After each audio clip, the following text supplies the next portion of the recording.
Então, eu quero agradecer a todos a presença Perfecto.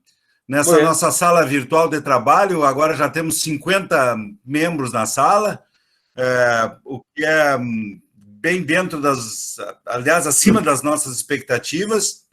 E hoje é com grande satisfação e com grande honra que recebemos a presença do professor Yamandu Acosta.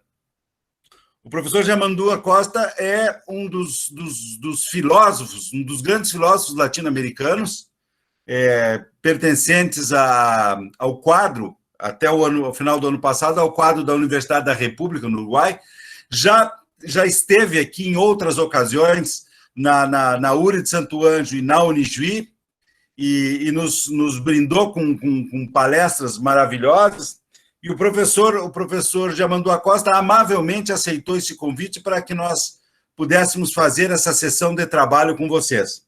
Eu só quero apresentar aqui rapidamente 2 livros do professor Yamandu, que eu tenho em minhas mãos, que eu me comprometi de traduzir esses livros, mas pela carga de trabalho, a tradução está saindo mais lenta do que nós imaginávamos.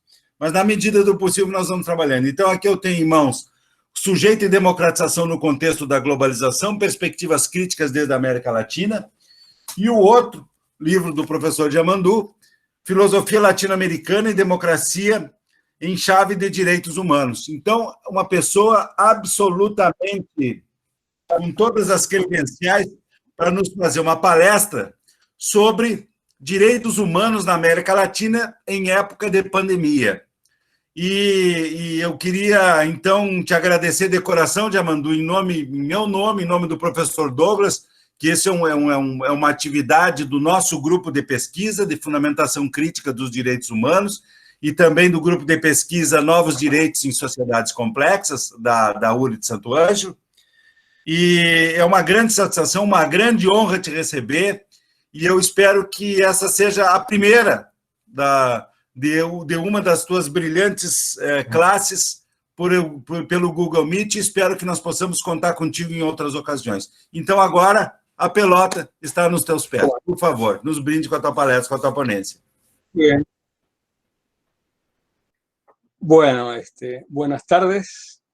Agradezco a André y a Douglas la invitación, a André la presentación, y a ustedes la paciencia para esperar durante una hora para empezar esta conversación. Mi intención es que pueda derivar en una conversación hacia el final. No, digamos, no preví, no fue mi intención, no lo pienso hacer, preparar una ponencia escrita para leer, que me parece que sería de repente muy coherente, pero poco comunicativo, poco interesante. Prefiero, digamos, correr los riesgos con ideas fundamentales, reflexionando, digamos, en alta voz sobre la temática, la problemática, ¿verdad?, que acaba de anunciar André y que a ustedes los ha convocado, que es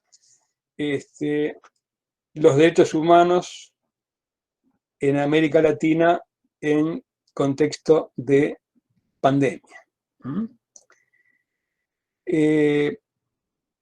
Por algunas consideraciones que tienen que ver con el modo como yo me relaciono con la problemática de los derechos humanos desde el punto de vista, diríamos, filosófico, teórico, desde el punto de vista histórico, desde el punto de vista práctico y político, ¿verdad? Para después, digamos, ubicar esa reflexión en el actual contexto, ¿verdad?, de esa pandemia que afecta globalmente el planeta, que afecta muy enfáticamente a Brasil en este momento. Y bueno, y tratar de, digamos, desde allí desarrollar algunas perspectivas que tengan que ver con posibilidades, digamos, en el horizonte de futuro. Yo diría que respecto de derechos humanos, diríamos, desde el punto de vista lexicográfico, desde el punto de vista conceptual, son una construcción propia de la modernidad, ¿verdad? Que, como todos sabemos, digamos, se construye, entre otros, digamos, ámbitos de construcción, fundamentalmente a través del pensamiento y del ordenamiento jurídico, ¿verdad? Lo jurídico-político es aquel nivel de pensamiento y de construcción institucional, podríamos decir, que caracteriza a la modernidad como un orden secular, secularizado. En el sentido, distinguimos a la modernidad de lo anterior, donde el papel que en la modernidad cumple lo jurídico-político, lo cumplía eventualmente en el orden anterior medieval lo religioso, lo teológico, ¿verdad? Religioso, no quiere decir que no existiera lo jurídico, y en el orden anterior al orden medieval, en el orden clásico, lo filosófico, metafísico, lo cual no quiere decir que no hubiera andariveles también de carácter religioso, obviamente, y de carácter jurídico-político. Con esto quiere decir, lo jurídico-político no es una construcción, bueno, que tiene una larga historia anterior a la modernidad, pero que en ella, diríamos, adquiere un particular protagonismo. Y bueno, y derechos humanos, digamos, se hacen visibles en este tipo de construcción, se cobra conciencia de ellos a través de la objetivación, ¿verdad?, de los derechos del hombre y del ciudadano, de la Revolución Francesa, y bueno, y más recientemente, en el siglo XX, la Declaración Universal de Derechos Humanos de la Organización de las Naciones Unidas. Respecto a esta segunda declaración, me interesa puntualizar, porque es un error que aparece frecuentemente, es Declaración Universal de Derechos Humanos y no Declaración Universal de los Derechos Humanos. Como frecuentemente aparece en los libros, en las referencias, aún en autores, diríamos, de gran fuste, muy significativos, como, para recordar uno en este momento, Norberto Bobbio.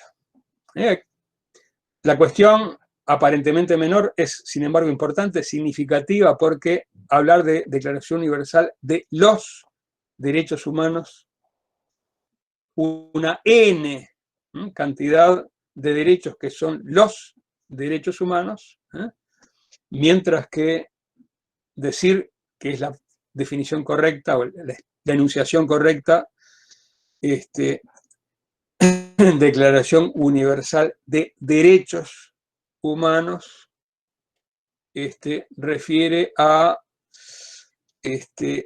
una serie de derechos abierta, ¿verdad? Es decir, acá lo central, lo fundamental es el concepto de que hay derechos humanos. ¿Cuál es la novedad de la modernidad? En la Declaración de los Derechos del Hombre y el Ciudadano de la Revolución Francesa y luego en esta Declaración Universal de las Naciones Unidas. Bueno, que, diríamos, al objetivarlo en el discurso, en una propuesta, diríamos, declarativa, con pretensiones normativas, se objetiva la conciencia que tiende a universalizarse, bueno, de que hay derechos que nos pertenecen y que en tanto nos pertenecen, bueno, podemos demandar por su implementación, por su respeto, por su cumplimiento ante, bueno, las instancias institucionales una de cuyas finalidades es justamente la protección de estos derechos. No obstante, si bien la expresión derechos humanos, el concepto de derechos humanos tiene que ver con la modernidad, un poco el relato filosóficamente fundante de los derechos humanos en la modernidad, a mi modo de ver, es el que aparece en el texto de John Locke, Ensayo sobre el gobierno civil, como relato filosófico, sin utilizar la expresión derechos humanos. Bueno, justamente lo que allí, diríamos, se pone en negro sobre el blanco es la idea de que los hombres salen del estado de naturaleza y generan un estado nuevo que es propio, que es el estado civil. Él lo llama sociedad civil o sociedad política, con la finalidad de, dice él, garantizar y defender la propiedad, aún con la pena más estricta. Esto no lo estoy leyendo, no es textual, pero eso aparece en los primeros párrafos o parágrafos del primer capítulo de este ensayo. Y en algún momento del mismo ensayo hace referencia a vida, libertad y posesiones, todos los cuales identifico, dice Locke, bajo el nombre común de propiedad. Me interesaba detenerme un poco en esta idea, ¿verdad?, que tiene que ver justamente con un discurso de derechos humanos fundante de la modernidad que atraviesa desde el siglo XVII hasta la posmodernidad del siglo XXI. Vida, libertad y posesiones, los cuales identifico bajo el común denominador del concepto de propiedad. O sea, el discurso proto-liberal de Locke, o liberal, proto-liberal, si consideramos que es un antecedente del liberalismo, o ya es un fundador del liberalismo y por lo tanto no es proto-liberal, sino que es estrictamente liberal, lo que pone en el centro el derecho, digamos por excelencia, es el derecho de propiedad. Porque vida, libertad y posesiones, ¿verdad?, todas ellas son expresiones de este derecho fundamental. Y entonces ahí hay una implícita, podría decirse casi explícita, una concepción antropológica, ético-antropológica, jurídico-política, ¿verdad?, donde, diríamos, lo que se afirma en sentido estricto no son derechos humanos, en el sentido de una humanidad, un sentido del humano que trascienda el orden económico, jurídico, político en el cual Locke habita y en el cual de alguna manera nosotros en el siglo XXI seguimos habitando, sino que se trata de derechos cuya referencia no es la persona humana, no es la vida humana corporal concreta, sino que es la condición de la persona humana tal como ésta queda definida al interior de las relaciones de producción emergentes y aceleradamente en proceso de consolidación en el siglo XVII en Inglaterra, expandiéndose en lo que hoy es la globalización, ¿verdad?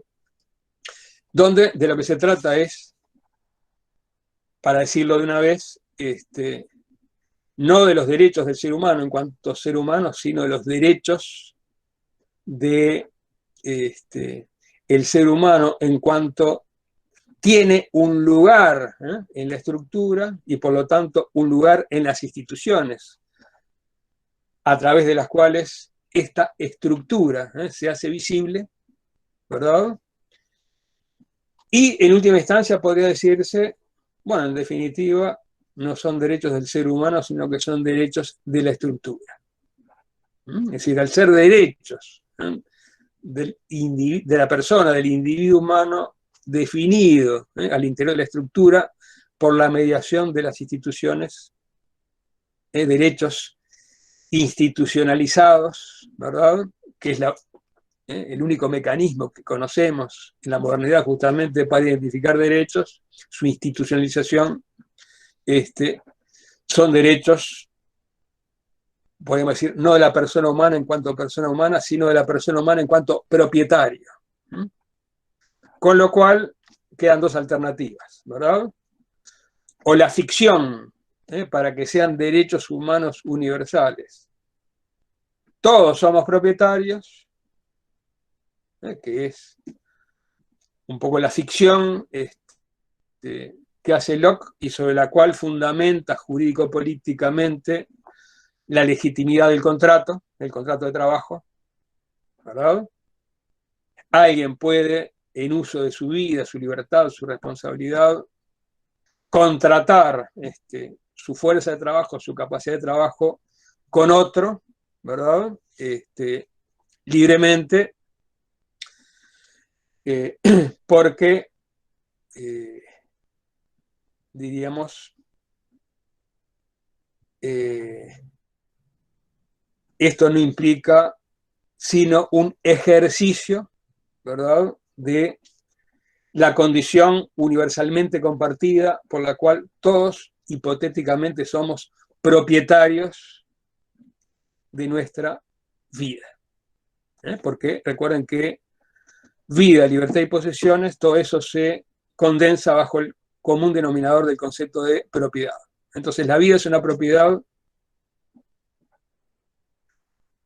hay un desdoblamiento, digamos en términos del dualismo cartesiano, del cual Locke participa entre un yo abstracto, propietario, ¿verdad?, y un yo material, concreto, corporal, que es el sujeto viviente.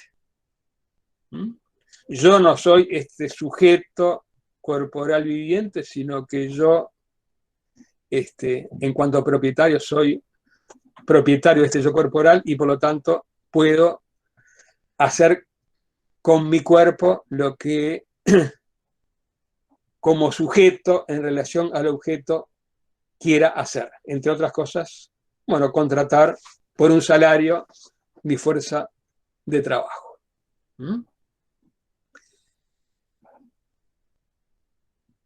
Esto quiere decir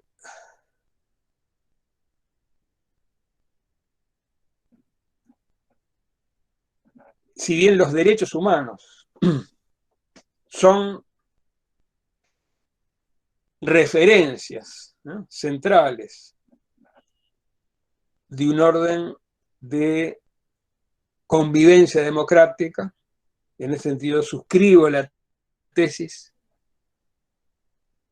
de que toda democracia es centralmente, fundamentalmente, la realización de un régimen de derechos humanos, y esto como algo fundamental. La democracia es central y fundamentalmente un régimen de realización de derechos humanos, independientemente que además sea un sistema de gobierno. Digamos, la ciencia política, en sus distintas expresiones, pone el acento en la cuestión de democracia, bueno, fundamentalmente una forma de gobierno, tal vez la mejor que la humanidad ha podido desarrollar hasta el presente. Bueno, y mi punto es, sin dejar de lado la idea de que democracia sea una forma de gobierno que los clásicos distinguían, como Locke, por ejemplo, de la monarquía o de la aristocracia, ¿verdad? Que nosotros podemos distinguir de la dictadura o del autoritarismo.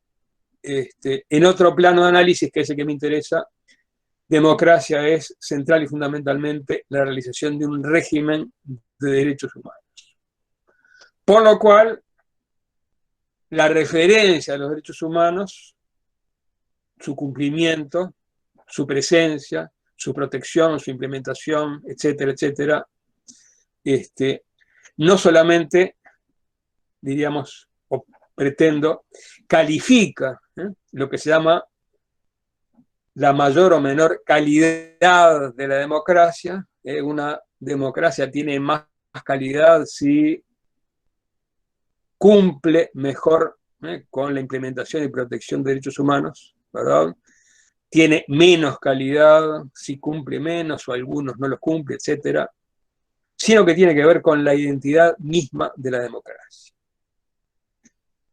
Pero esto a su vez implica un discernimiento que es entre derechos humanos que provienen de una expresión institucional de las determinaciones estructurales vigentes, por ejemplo, como es el caso del derecho de propiedad, como es caso paradigmático, y otra cosa es derechos humanos que refieren a la vida, a la condición, digamos, de vida corporal, material, del ser humano en cuanto ser natural y corporal, más allá, digamos, como trascendentalidad a cualquier estructura o sistema de relaciones y a cualquier institucionalidad.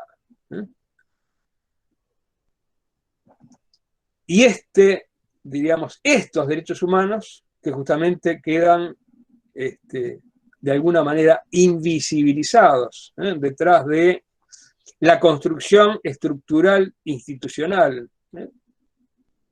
jurídica o jurídico-política, que pone en escena, bueno, derechos civiles, derechos políticos, ¿verdad? Aún derechos culturales, etcétera, etcétera. Esta dimensión es la que aporta, a mi modo de ver, podríamos decir, el principio legitimador por antonomasia de un orden democrático. Un orden democrático entendido como aquel en el que todos pueden vivir, ¿verdad? En el sentido de que, aunque en ese orden de convivencia el crimen o el asesinato sean posibles, en ese orden de convivencia ni el crimen ni el asesinato están legitimados.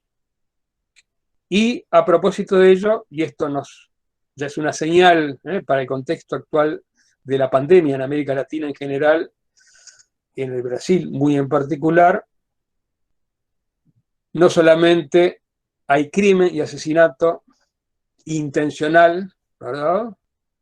El que sale en la página roja de cualquier medio de comunicación en cualquiera de nuestros países, sino que hay crimen y asesinato estructural, ¿verdad? Que es el que, podemos decir, se comete por el modo como nos relacionamos. El modo como nos relacionamos es justamente lo que llamamos el sistema o la estructura, de la cual somos corresponsables por el modo como actuamos, por el modo como pensamos, por el modo como sentimos, ¿verdad? Y es lo que, bueno, puede identificarse como crimen o asesinato estructural. En ese sentido, el modo, como el orden moderno, globalizado, en algunos lugares con mayor énfasis, en otros con menor énfasis, ha implementado las relaciones, bueno, genera justamente las condiciones para no solamente generar estructuralmente muertes que podrían eventualmente haberse evitado, sino legitimarlas, de cierto modo, como efecto de un enemigo natural, en este caso, en un caso puede ser un huracán, ¿verdad? Un maremoto, un terremoto, ¿verdad? En este caso, bueno, el terremoto del coronavirus aparece como, bueno, un elemento justamente del campo biológico viral que escapa al control humano, ¿verdad? Y que genera efectos letales sobre vidas humanas, efectos letales que, diríamos, tienen que ver, bueno, justamente con una lógica de producción y de reproducción de la vida, respecto de las cuales aparentemente, diríamos, no hay responsabilidad de evitar esto, ¿verdad? En todo caso, bueno, eventualmente se pueda temperar, y sin embargo todos sabemos, y, bueno, y por lo tanto, de cierta manera, convivimos con ello, y estas muertes, que no son casuales, sino que son causales, de alguna manera quedan legitimadas, lo cual pone en cuestión la identidad democrática a nivel global, ¿verdad?, en la que estamos insertos, y o a nivel de cada país. Esta referencia a derechos humanos, diríamos, del ser humano en cuanto ser corporal natural, que implica trascender las estructuras y las instituciones, trascender lo económico, jurídico, político, en el, digamos, en el pensamiento de la tradición de pensamiento de la cual yo formo parte, que es la de la filosofía latinoamericana, remite al concepto de José Martí, que aparece en su texto Nuestra América de 1891, donde usa el concepto de hombre natural. Hombre natural que era, podríamos decir, para aquel contexto del siglo XIX, en el discurso europeo, la negación de lo humano, ¿verdad? Es decir, el hombre natural era lo otro, del hombre espiritual, del discurso hegeliano de la conquista, de la dominación, de la expansión imperial de Europa sobre el continente, el actual continente americano. Bueno, Martí, podríamos decir, de alguna manera se apropia de ese concepto negativo del pensamiento de dominación imperial europea a través de Hegel, y lo resignifica como, diríamos, una reivindicación de identidad, porque, bueno, justamente acá no es un hombre, un ser humano, digamos, artificialmente construido, de acuerdo a la lógica, a la retórica, a las estructuras, a las instituciones, a las mediaciones del proyecto universalizante europeo, sino que es justamente una expresión de resistencia, de emergencia y de discernimiento crítico de ese orden de dominación. Y recordemos a propósito que los derechos humanos también en su espacio de origen, ¿verdad? Tienen que ver con la emergencia de lo que se llamamos sociedad civil, sociedades civiles emergentes, en la Revolución Inglesa, en la Revolución Francesa. El problema de estas revoluciones, ¿verdad?, es que emergen, diríamos, con un sentido de revoluciones populares, pero, diríamos, luego decantan a partir del triunfo revolucionario en un proceso que Franklin Kelhamer ha trabajado en su último libro, que se llama El totalitarismo del mercado, que es de 2018, como el fenómeno del termidor. El termidor, que es un fenómeno que ha sido bastante estudiado desde el punto de vista político, tiene que ver con,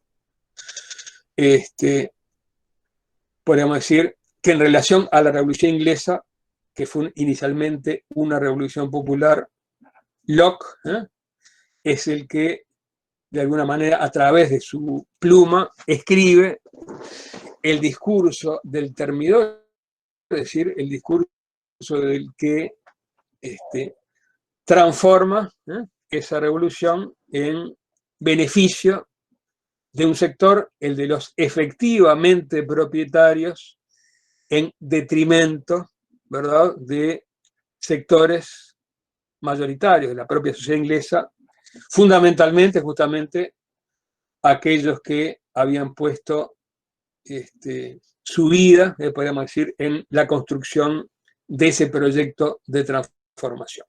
Entonces, los derechos humanos no caen de la estratosfera, son producto de luchas sociales, políticas, humanas, ¿verdad?, que han atravesado toda la historia, simplemente que recién en la modernidad, podríamos decir recién con Locke, o en ese contexto del siglo XVII, un poco antes del siglo XVI, es que, diríamos, se va construyendo la noción y el propio concepto de que se trata de derechos, ¿verdad?, y que estos derechos deben ser reconocidos porque, y a eso llegamos, digamos, finalmente, porque son inherentes a la persona humana, podríamos decir, más allá de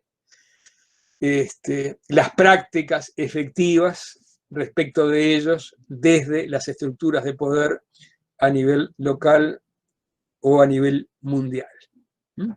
Y bueno, y por eso se construyen en una referencia fundamental para la construcción de democracia y en una referencia fundamental, bueno, justamente por la mediación de la democracia como forma, digamos, de convivencia, de organización de la convivencia a nivel político, de afirmación de la propia humanidad.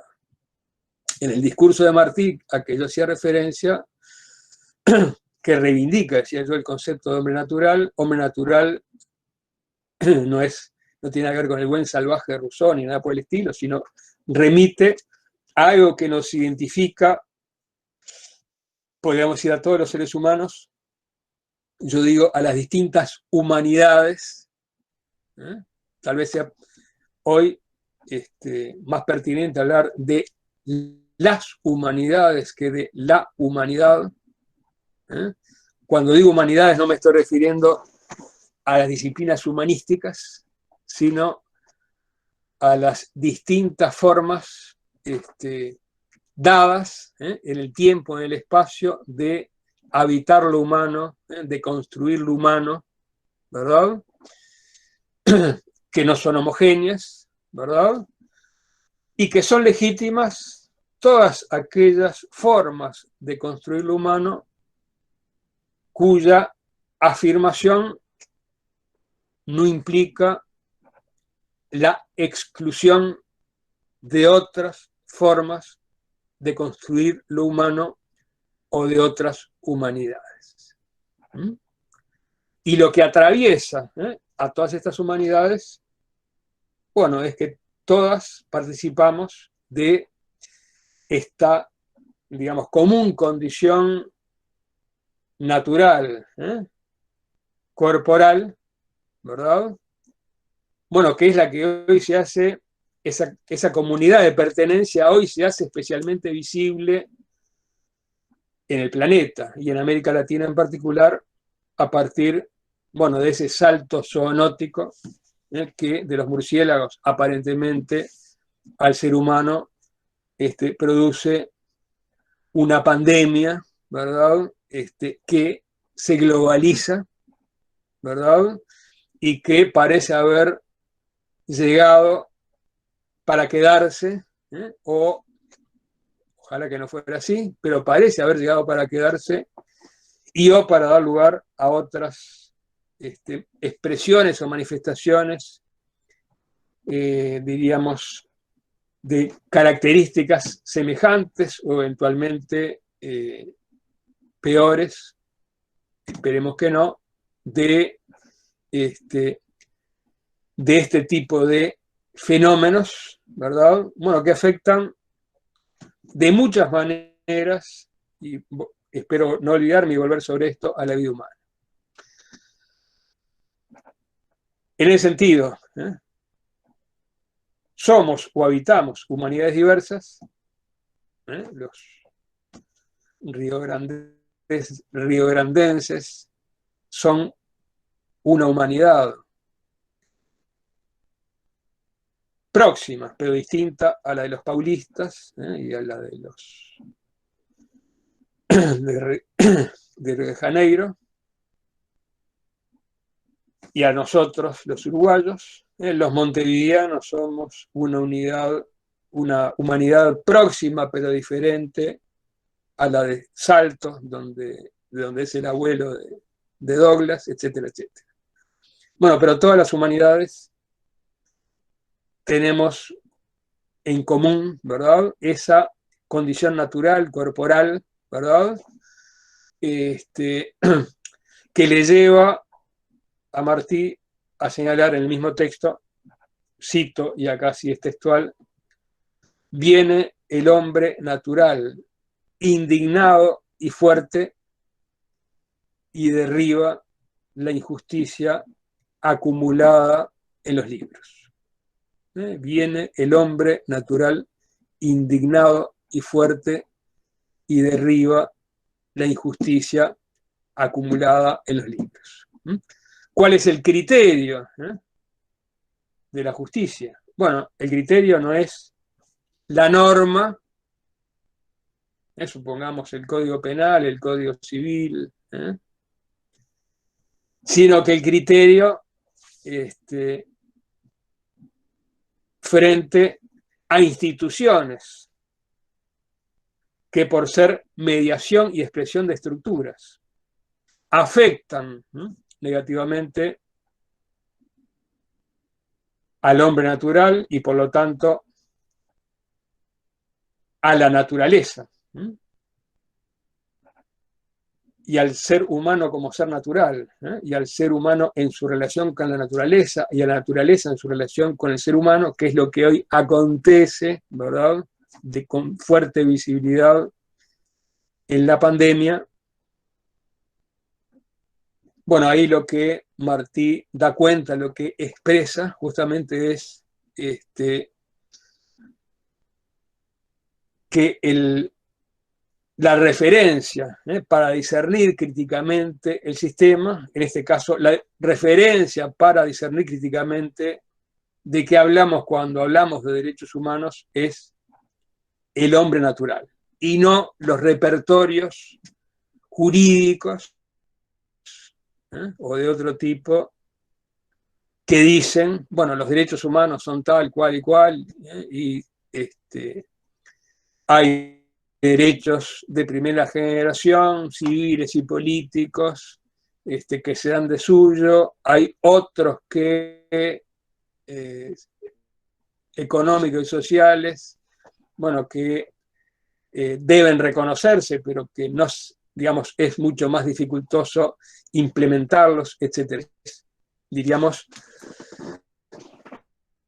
una concreta humanidad que atraviesa a todas las humanidades y que tiene que ver con una relación con la naturaleza que necesariamente tiene que superar el dualismo fundante de la modernidad que está en Locke porque está en Descartes. Es decir, ese dualismo es el dualismo hombre-naturaleza, sujeto-objeto, donde el hombre es el sujeto y el hombre, que es el sujeto, impone al objeto sus políticas, sus prácticas, sus proyectos, y en la pretensión de Descartes de que puede hacerlo porque en cuanto sujeto no depende más que del ejercicio de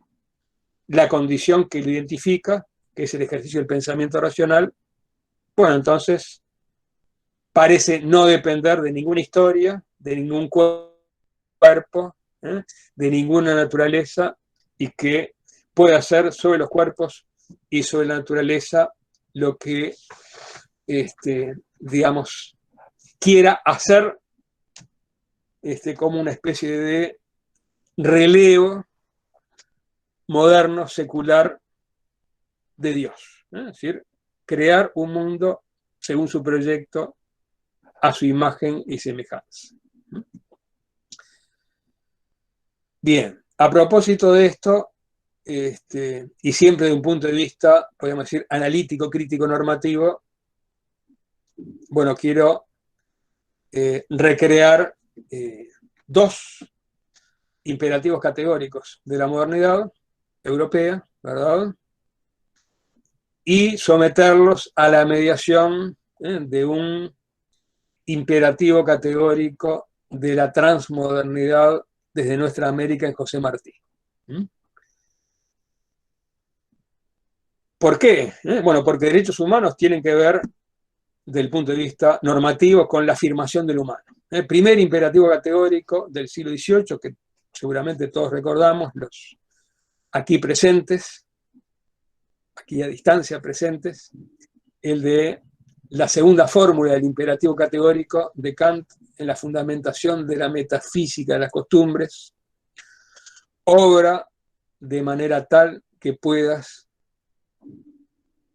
perdón, estaba por decir la primera fórmula, obra de manera tal que tomes siempre a la humanidad, tanto en tu persona como en la persona de los otros, siempre y al mismo tiempo, como un fin y nunca solamente como un medio.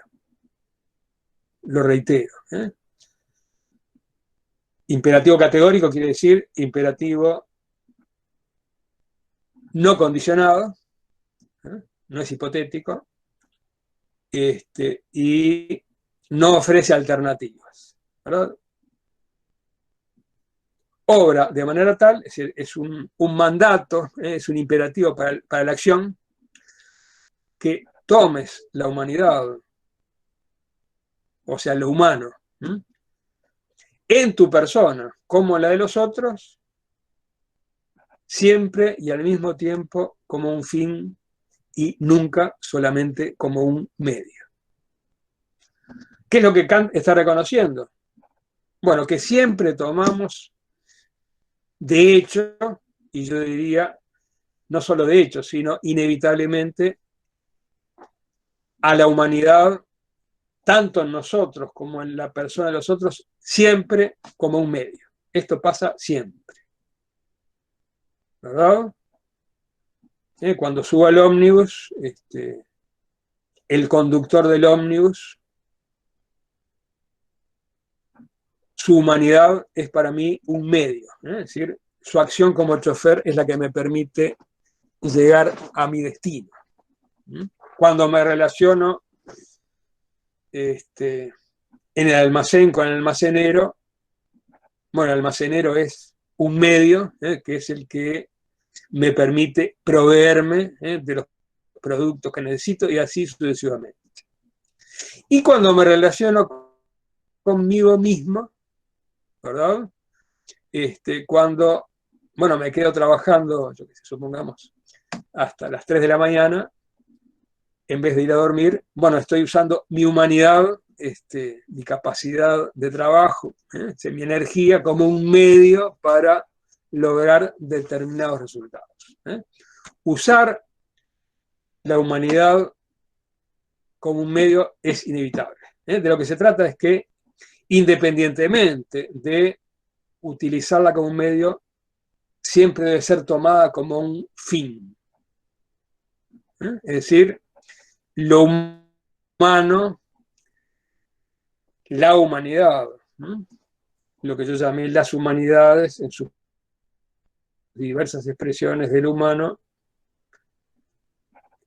deben ser tomadas siempre como un fin.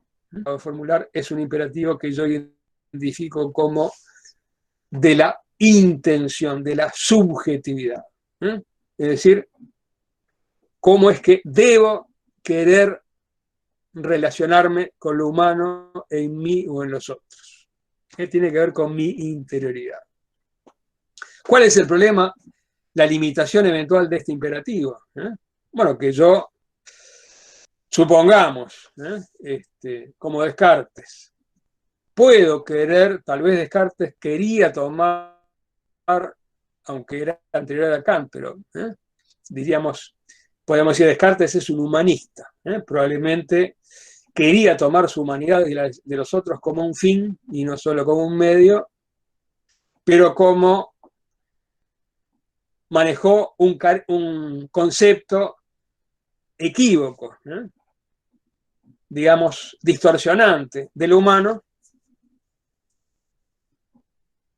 en lugar de afirmar lo humano, proveyó a la destrucción del humano.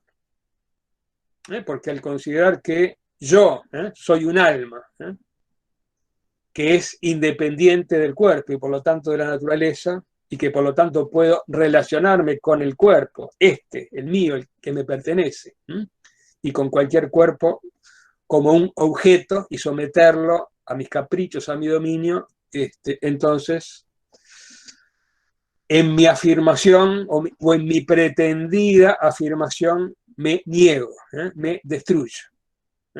Este paradigma cartesiano es el que, digamos, a través de la fundamentación y la aplicación metafísico, filosófico, científico, tecnológica, opera sobre el mundo natural, material, poniéndolo en situaciones de crisis, ¿verdad? Entre las cuales, bueno, el episodio del coronavirus es un síntoma, ¿verdad? Y el cambio climático, bueno, pareciera ser un horizonte mucho más amenazante en lo que se refiere a efectos de negación sobre la posibilidad de vivir los seres humanos como producto de la pretensión dualista, ¿verdad?, de su afirmación. Complementa este imperativo categórico el que formula Marx en su prólogo a la filosofía del derecho de Hegel en el siglo XIX, cuando señala que la crítica de la religión desemboca el imperativo categórico, usa la expresión de Kant, ¿verdad?, de echar por tierra todas las relaciones en las cuales el hombre sea un ser abandonado, sojuzgado, ¿verdad?, y despreciable. Abandonado, sojuzgado, humillado y despreciable. Echar por tierra todo, sojuzgado, humillado y despreciable. Yo identifico a este imperativo, no como una antítesis del imperativo categórico de Kant, que es del siglo anterior, sino como un complemento. Aquel era de la subjetividad, que es lo cómo es que yo debo querer relacionarme. Este, en cambio, tiene que ver con la objetividad. ¿Qué es lo que yo tengo que hacer, más allá de lo que quiera, ¿verdad? Con lo que pasa objetivamente en la realidad. Si lo que pasa objetivamente en la realidad es que hay relaciones en las cuales el ser humano es un ser abandonado, sojuzgado, ¿verdad? Humillado y despreciable, entonces el imperativo es echarlas por tierra. Y si se trata de echarlas por tierra, es decir, eliminarlas, bueno, esta es la condición para eventualmente dar lugar a otras relaciones que no tengan ese efecto objetivo.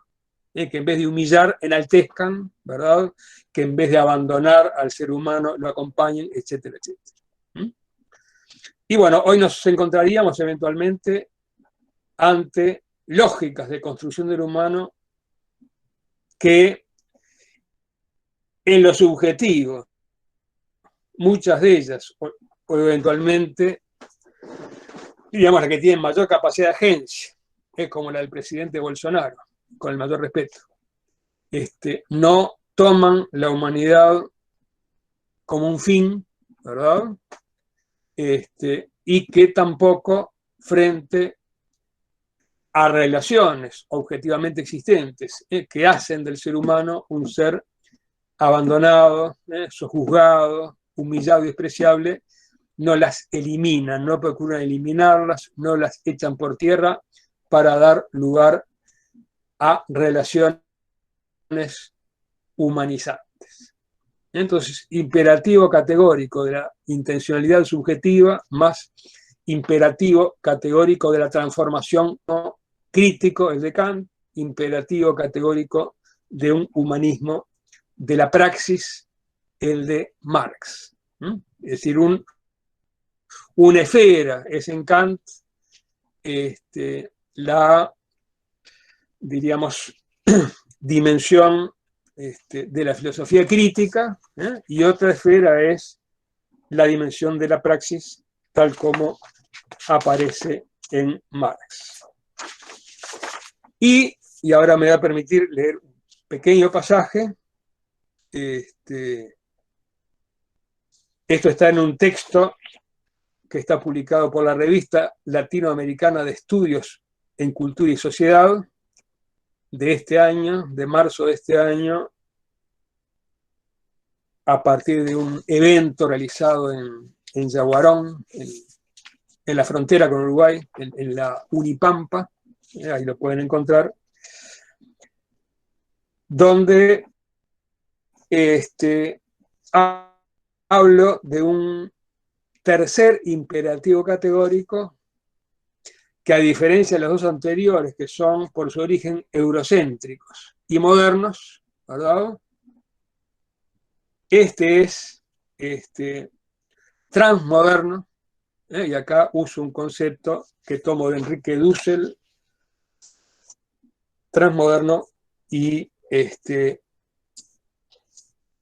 no es eurocéntrico, ¿verdad? Sino es desde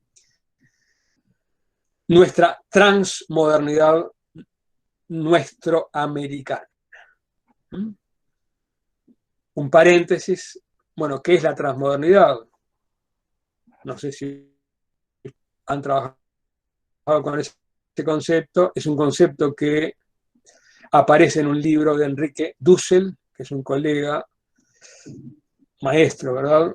Argentino-mexicano, que actualmente vive en México.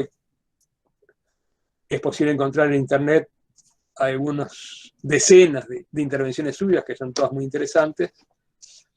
Y en un libro que publicó, no casualmente, en 1992, que se llama El encubrimiento del otro, 1942, El encubrimiento del otro, el origen del mito de la modernidad. Bueno, habla hacia el final, de dos sentidos de modernidad, hay un sentido positivo, afirmativo de modernidad, hay un sentido negativo, diríamos, de modernidad, que tiene que ver con la posmodernidad, y luego hay un sentido hasta ahora no enunciado, que es la transmodernidad. ¿Qué es la transmodernidad? Bueno, es lo que trasciende la modernidad y por lo tanto es su condición de posibilidad. Es decir, lo que la modernidad ha llamado, por ejemplo, premodernidad, en la vida de las comunidades originarias en el nuevo continente, eran formas de vida para la modernidad premodernas, y como premodernas, arcaicas, no tenían futuro, y era legítimo eliminarlas, transformarlas, civilizarlas, todo lo que fuere, ¿verdad? Bueno, acá el mito es justamente lo que es el desmontaje de ese mito, ¿verdad? Señalando que premodernidad es ultimarse, y para legitimar la anulación, transformación, eliminación de lo que antecede, ¿verdad? Y el señalamiento es, bueno, eso que antecede, no solo es pasado, ¿verdad?, sino que es presente, es decir, la modernidad solo puede construirse sobre aquello que niega, aquello que invisibiliza, aquello que procura destruir, pero que en definitiva no destruye definitivamente, ¿verdad?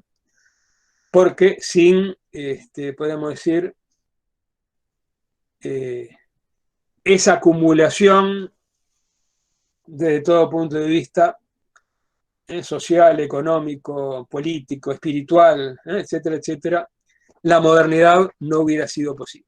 Y por lo tanto la transmodernidad es una trascendentalidad al interior de la modernidad, en cuanto a su condición de posibilidad, que la trasciende además hacia el pasado, pero que además la trasciende hacia el futuro. Es decir, ¿cuál es la alternativa para la modernidad?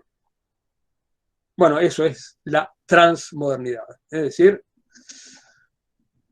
el pasaje, podríamos decir, al primer plano de aquello que a través de su falso universalismo la modernidad ha reprimido, ha sojuzgado y ha negado.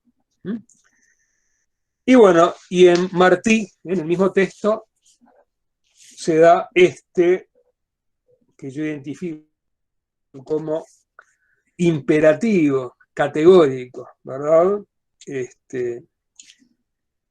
Desde la transmodernidad nuestroamericana, 91, en su estilo, ¿verdad? Que como todos saben, bueno, no es el estilo, diríamos, analítico, racional, ¿verdad?, de Kant o de Marx, sino que es el estilo literario, ¿verdad?, lleno de imágenes, de metáforas, propias de, bueno, un hombre de pensamiento, uno como lo fue Martí. Y bueno, justamente como no está enunciado como una sentencia analítica, requiere alguna explicación. El fragmento dice así, hace primero referencia a los pueblos que habitan, fíjese, 1891, que habitan en nuestra América. Y dice, el indio mudo nos daba vueltas alrededor y se iba al monte. El negro oteado cantaba en la noche la música de su corazón, solo y desconocido. El campesino, el creador, se revolvía ciego de indignación contra la ciudad desdeñosa. Éramos charreteras y togas, en países que venían al mundo con la alpargata en los pies y la vincha en la cabeza. Es decir, en lo que Martí enfatiza es esa condición híbrida, ¿verdad?, mestiza, de la condición cultural en nuestra América. Y ahí viene lo que yo identifico como el imperativo categórico. Y voy a ser breve. El genio hubiera estado en hermanar con la claridad del corazón y con el atrevimiento de los fundadores la vincha y la toga. La vincha de los indígenas, de los indios, ¿verdad?, y la toga, sea de los clérigos, ¿verdad?, sea de los letrados, porque los letrados también usan la toga. En desestancar al indio. Es decir, en vez de negar al indio, de oprimirlo, de eliminarlo, de someterlo a la esclavitud, desestancarlo. En ir haciendo lado al negro suficiente, o sea, hacerle lugar, además de al indio, al negro. Y en ajustar la libertad al cuerpo de los que se alzaron y vencieron por ella. O sea, en ese, y hasta ahí la cita de Martí, en esa, bueno, yo identifico en el orden no casual, bueno, tres conceptos que vienen de la modernidad, pero que acá están resignificados en su espíritu y además en su orden de enunciación. Y son fraternidad, igualdad y libertad. Es decir, no libertad, igualdad y fraternidad, que es no casualmente el lema de la Revolución Francesa, bueno, que pone como piedra angular la libertad, acá lo que aparece como condición de posibilidad de los otros es la fraternidad. Y la fraternidad, bueno, tiene que ver con tratar a la alteridad de las otras humanidades en términos fraternos, ¿verdad? Esto, diríamos, dialoga perfectamente con una idea que está en Marx, en el mismo Marx a que hice referencia en sus escritos sobre Hegel, habla de la crítica de toda religión en la cual el hombre no sea el ser supremo para el hombre. Esto quiere decir, bueno, Marx no es ateo, ¿verdad? No está contra toda religión, sino que está contra toda religión para la cual el ser humano no sea el ser supremo para el ser humano. Entonces, poner al ser humano en el lugar del ser supremo es el modo de transmodernamente no ponerse egocéntricamente, que es lo que hace la modernidad, a uno mismo en el centro, con la negación de las alteridades, sino poner la humanidad de las alteridades, es decir, por la mediación del otro, ¿verdad?, en el centro, ¿verdad?, con lo humano. Y por eso ahí la fraternidad aparece como una cuestión fundamental, y la fraternidad, fíjense, no aparece como un ideal, simplemente como una idea, sino él habla de hermanar, o sea, la fraternidad es una práctica, hermanar es una fraternidad activa, cada una idea, de un concepto. Es un ejercicio activo de la fraternidad. Hacer lugar al negro suficiente, es decir, la igualdad con el diferente, discriminado, oprimido, ¿verdad? La igualdad fundada sobre la fraternidad trasciende a esa reducción de la igualdad de que hoy se habla, que es la igualdad de oportunidades, que ni siquiera esa se cumple, ¿verdad? Y la libertad, en el sentido de ajustar la libertad al cuerpo de los que se alzaron y vencieron por ella. ¿Cuál es el criterio para la libertad? Es la corporalidad viviente de los que la conquistaron. Y para conquistarla, bueno, tomaron algunos riesgos.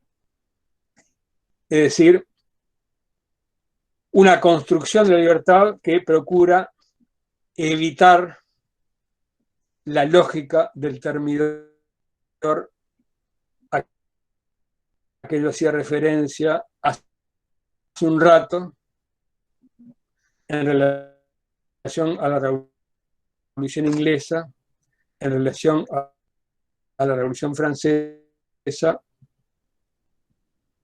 en función de las cuales revoluciones populares, al triunfar, diríamos, dejan fuera, ¿no?, de los beneficios que pusieron, bueno, justamente su dedicación, su esfuerzo, su trabajo, su vida, su sacrificio para conquistar la libertad. Esto no quiere decir que, para Martí, que la libertad sea solamente para los que lucharon por ella, sino quiere decir que el criterio es ese. No una libertad para algunos, ¿verdad? Como derecho, ¿verdad? Sino una libertad para todos, porque se trata de un proceso, digamos, en permanente construcción. Bien, andaríamos por la hora, más o menos. Para darle un cierre.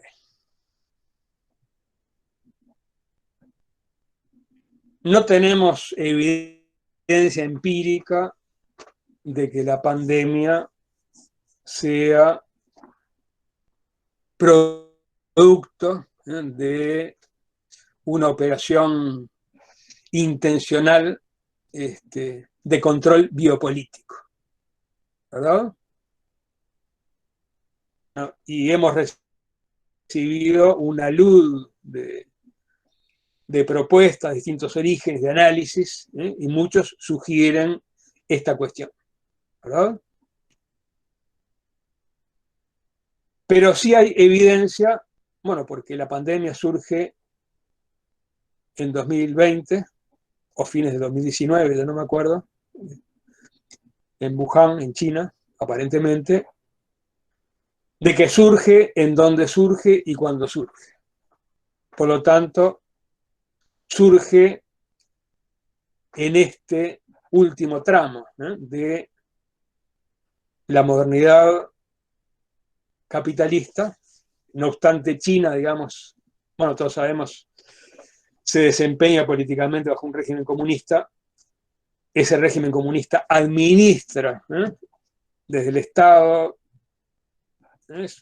centralizado en el poder, relaciones de producción al interior del mercado capitalista con la finalidad de constituirse como el nuevo gran hegemón, desplazando a los Estados Unidos. Eso es bastante visible, ¿verdad? Y por lo tanto, objetivamente, este elemento, ¿verdad?, enemigo biológico, virológico, el coronavirus, que es un sucedáneo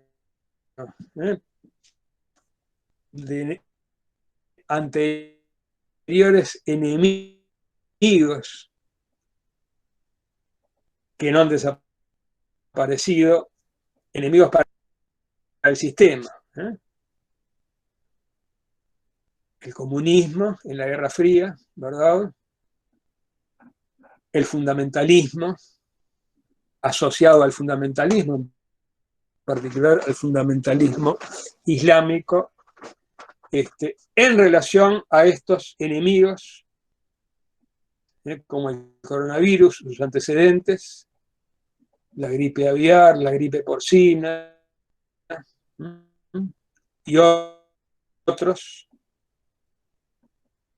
es que una unidad del humano. Nos unimos frente al enemigo común. Y esto es una lógica que siempre funciona así. Recuerdo en el caso del Uruguay, a la salida de la dictadura, donde el enemigo común era la dictadura, había una gran unión de todos los sectores, todos los partidos, todas las ideologías. Una vez superada la dictadura e instalada la democracia, a falta de enemigo común, rápidamente se hicieron visibles las diferencias. Y más que las diferencias, los conflictos, las oposiciones, etc. En un país pequeño como Uruguay, de 3 millones de habitantes, me imagino, en Brasil, me imagino en otros países de la dimensión de Brasil, que no hay muchos, ¿verdad? Entonces, ¿cuál es la lección? Y bueno, la lección es que eventualmente el enemigo es un efecto no intencional de acciones intencionales.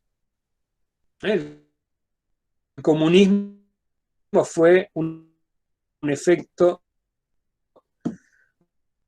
no intencional de las lógicas del poder en el siglo XIX, imperantes en Europa, que sometían al proletariado emergente y bueno, y en función de la defensa de los derechos, ¿verdad? No con un lenguaje jurídico político liberal, pero y por lo tanto de los derechos del proletariado, es que el comunismo emerge, bueno, como efecto no querido, podríamos decir, por la dominación, por el capitalismo, y por supuesto no es solamente un efecto mecánico, sino que el comunismo como movimiento, diríamos, ideológico-político, bueno, construye y asume su propia identidad. El poder trata de focalizarlo, señalizarlo como enemigo de la humanidad, de la burguesía, no de la humanidad. Y enemigo de la burguesía a la cual reconoce, bueno, el mérito de haber sido la clase responsable de la más importante revolución del siglo XIX. El manifiesto comunista del 1848, bueno, justamente pone el énfasis en el papel, el alto papel revolucionario que la burguesía ha tenido para llevar la civilización a la barbarie. Marx y Engels se mueven en ese paradigma, civilización y barbarie. Tuvo mucha fuerza en Domingo Faustino Sarmiento, por ejemplo, argentino, que tiene un libro, Facundo, Civilización y Barbarie, que es más o menos de esa época. El manifiesto es del 48, el libro de Sarmiento es del 45, 1845.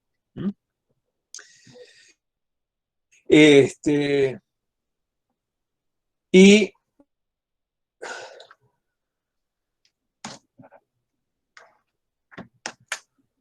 el contexto, diríamos, de crisis, bueno, desarrollo, diríamos, del cimientos contestatarios, comunistas, socialistas, anarquistas, etcétera, etcétera, la articulación del campo del socialismo real ya en el siglo XX,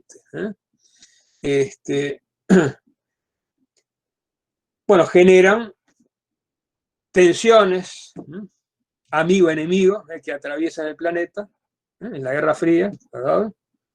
En la Unión Soviética por un lado, los Estados Unidos por otro lado, y entre el 89 y el 91, la caída del muro de Berlín, la implosión del campo socialista, de la Unión Soviética en particular, como producto, bueno, de, diríamos,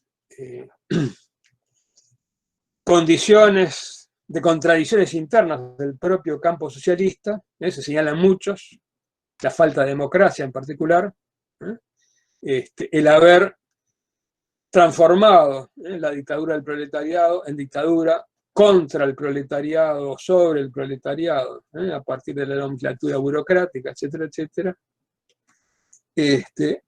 y implosión del campo socialista, y entonces un problema para Occidente que implica que ya carece, que ya no tiene el enemigo frente al cual reivindicar su unidad, su proyecto.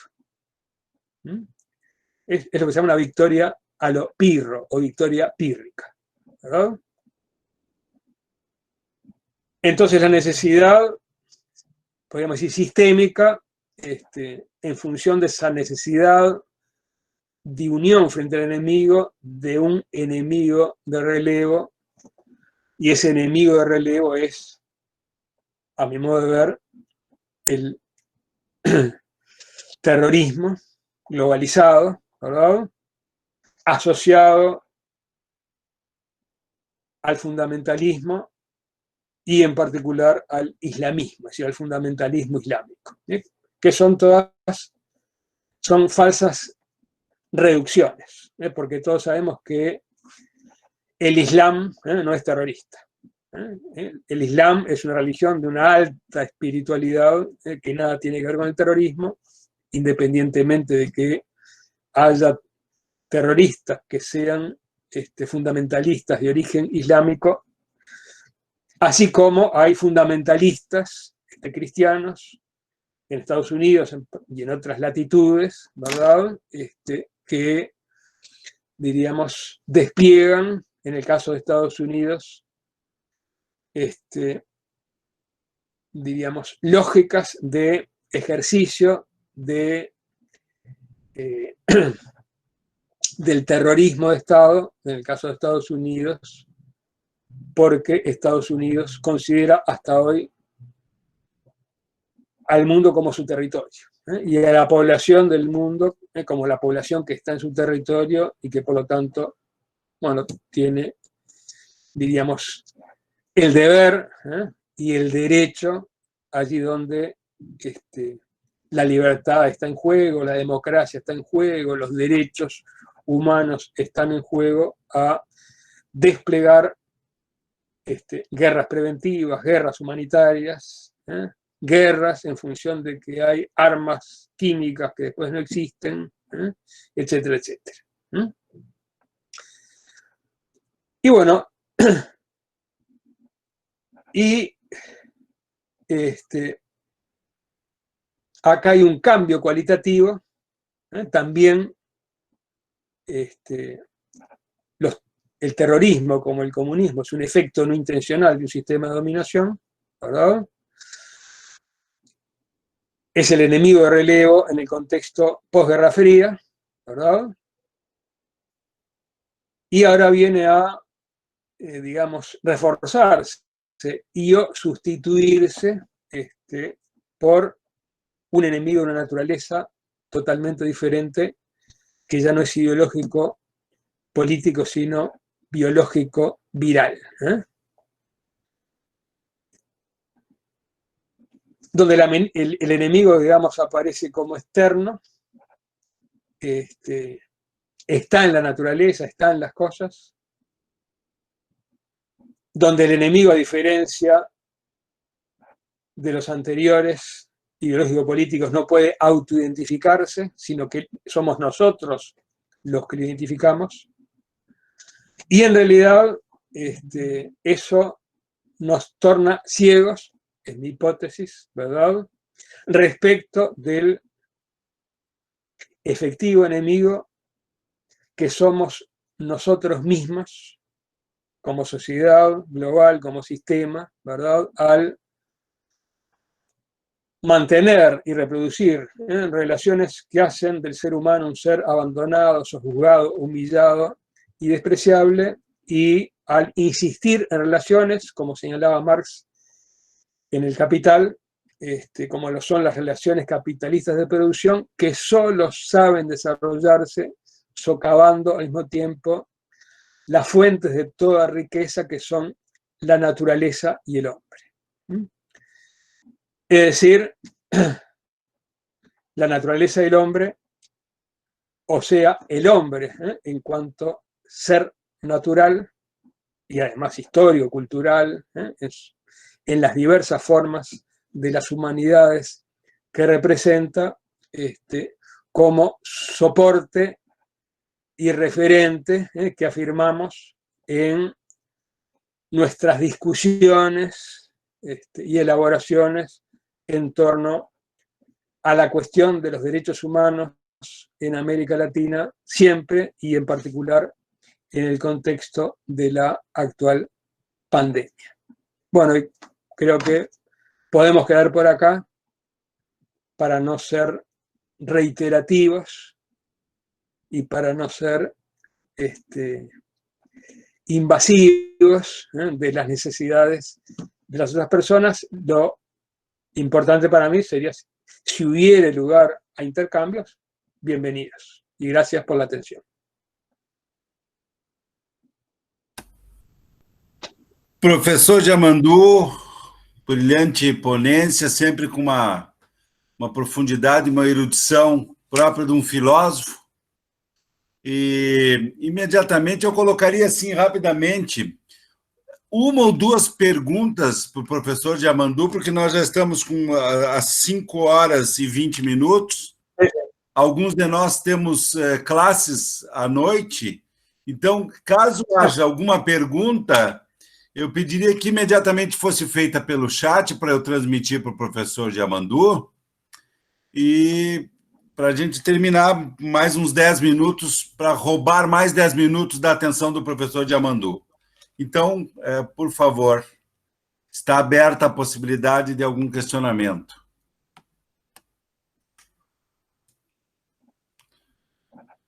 Então, se alguém quiser fazer pessoalmente, através do microfone ligado, também fiquem à vontade, tá, pessoal?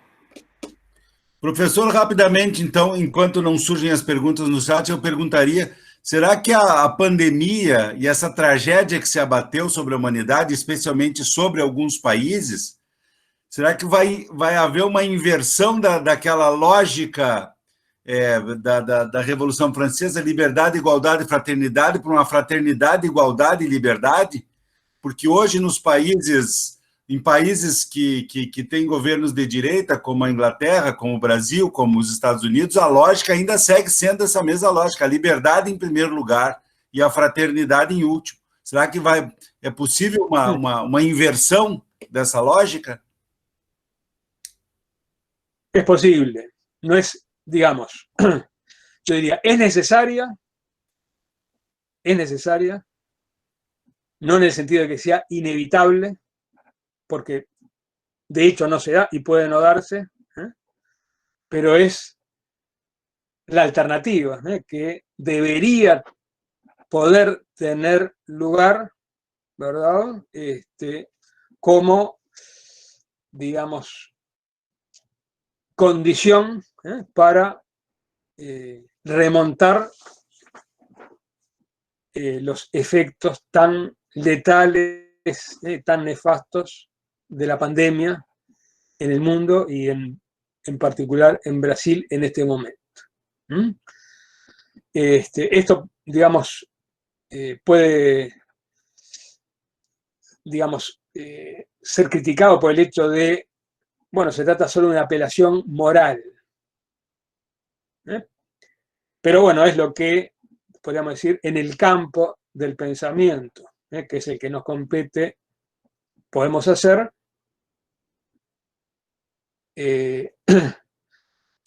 la comprensión de, muchos hablan de la solidaridad, yo hablé de la fraternidad, para justamente mostrar las relaciones entre nuestra transmodernidad emergente y la modernidad dominante, en relación, bueno, al lema de la Revolución Francesa, que pone como ideas libertad, igualdad, fraternidad en ese orden, y a esta resignificación desde un nosotros, el de nuestra América, emergente en 1891, es decir, cuando Martí escribía esto, y todavía emergente en 2020, cuando estamos hablando lo que estamos hablando, en la cual, bueno, justamente no se trata simplemente de reivindicar la fraternidad y o la igualdad y o la libertad, sino, diríamos, ponerse en modo fraterno, igualitario y libertario de comportamiento individual y colectivo. Por eso Martí habla del hermanarse, es decir, no la mera reivindicación de la fraternidad, sino el ejercicio práctico, directo, digamos, de ese sentido de la relación. Insisto, no es inevitable, ¿verdad? Es necesario, no es inevitable, es posible, y es posible, yo digo, en dos sentidos. Nosotros decimos que la política es el arte de lo posible. Y el arte de lo posible implica un sentido, diríamos, de nivel cotidiano, el que normalmente más atendemos. Y bueno, lo posible es aquello que las condiciones dadas nos permiten hacer. Pero hay un sentido más fuerte, que es el que me interesa reivindicar, y que es probablemente el que gobernantes, y otra vez me meto con el de ustedes, como Bolsonaro, no advierten o no toman en cuenta o no les interesa que política como arte de lo posible quiere decir construir sociedades posibles. Y sociedades posibles son aquellas en las que su lógica de construcción no es una lógica de autodestrucción. Por lo tanto, sociedades posibles requieren esta transformación, diríamos, antropológica, ética, social, política, cultural, que en Martí aparece en los términos de lo que yo identifiqué como el imperativo categórico transmoderno desde nuestra América.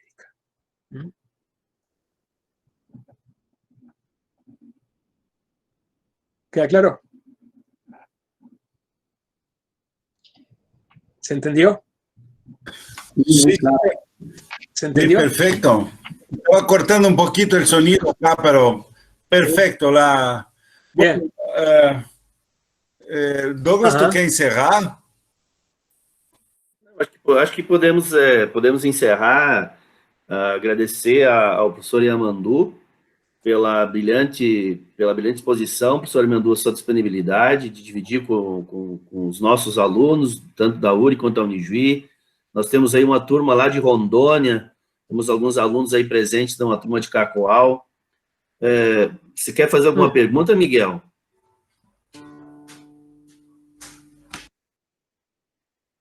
Então vamos fazer o seguinte, nós temos um aluno do mestrado, Miguel, lá de Rondônia, que nos acompanha, lá do norte do país, e que quer fazer uma pergunta.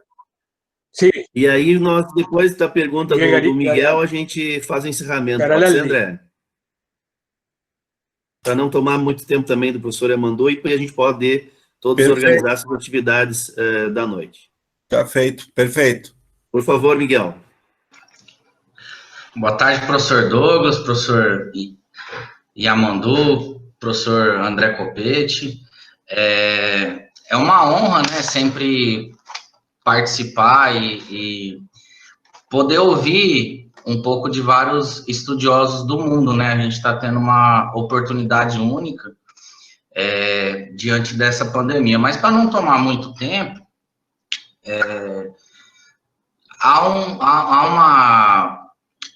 quando iniciou essa pandemia, saiu uma declaração, né, da Corte Interamericana de Direitos Humanos sobre os direitos humanos da América Latina frente a essa pandemia. E aí lá existiam vários itens, vários tópicos, né? E dentro desses tópicos tinha a questão do direito à alimentação.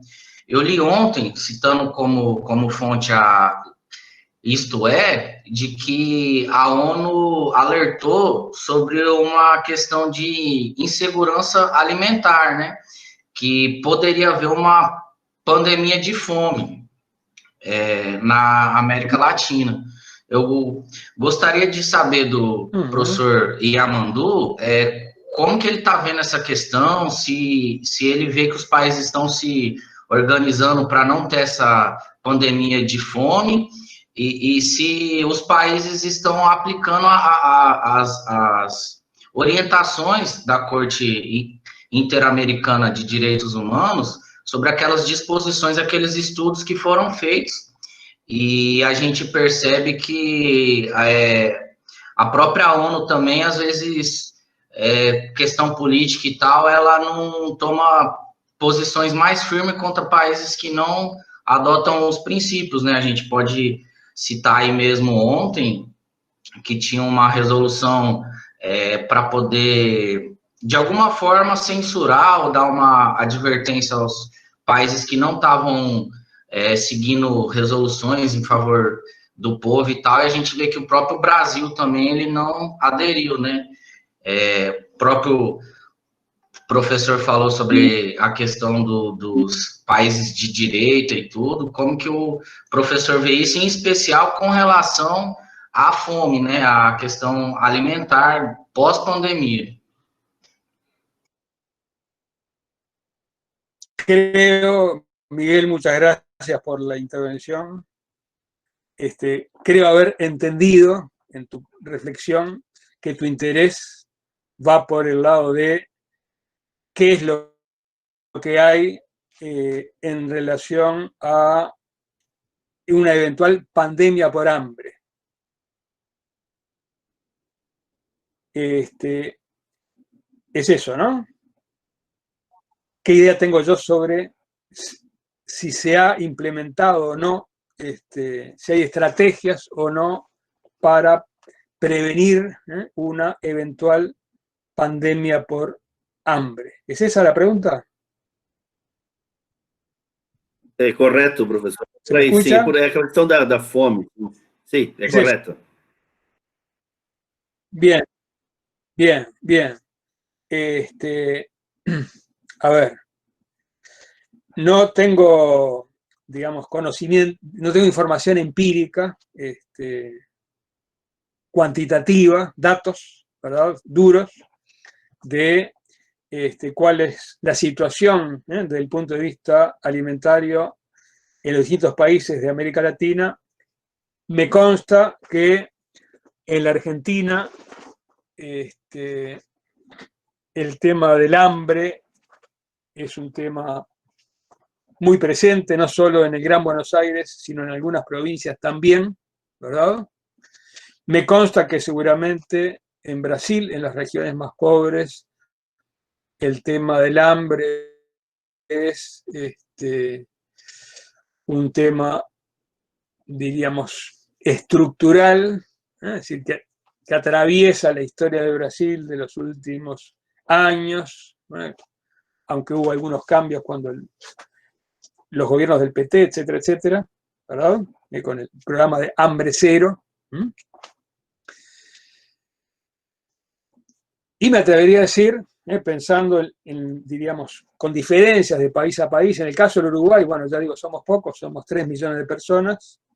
En Montevideo, en el país, hay, supongamos, 2.000 personas en situación de calle, y el gobierno rápidamente ha tomado medidas para, digamos, dar cobertura habitacional y alimentaria a esas personas que no tienen medios para subsistir. La sociedad civil se ha organizado y entonces hay muchas iniciativas, ollas populares, y entonces, diríamos, la cuestión de, el presidente ha dicho textualmente, no dejaremos que nadie se vaya a dormir con la barriga vacía.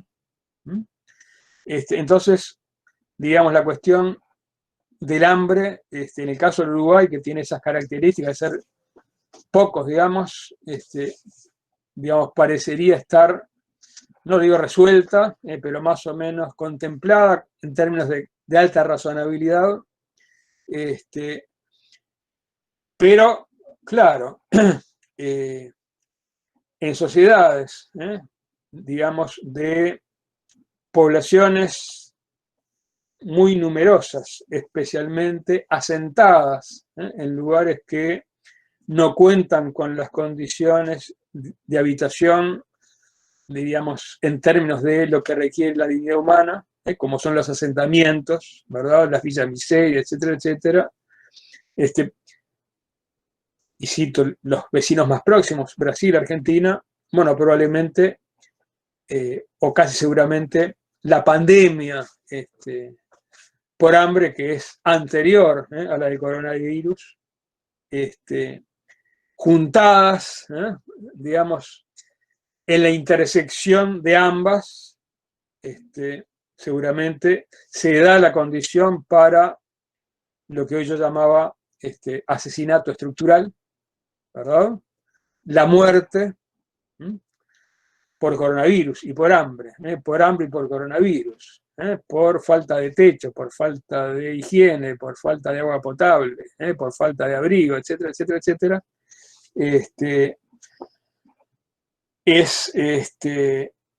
Diríamos, el coronavirus viene a, de alguna manera,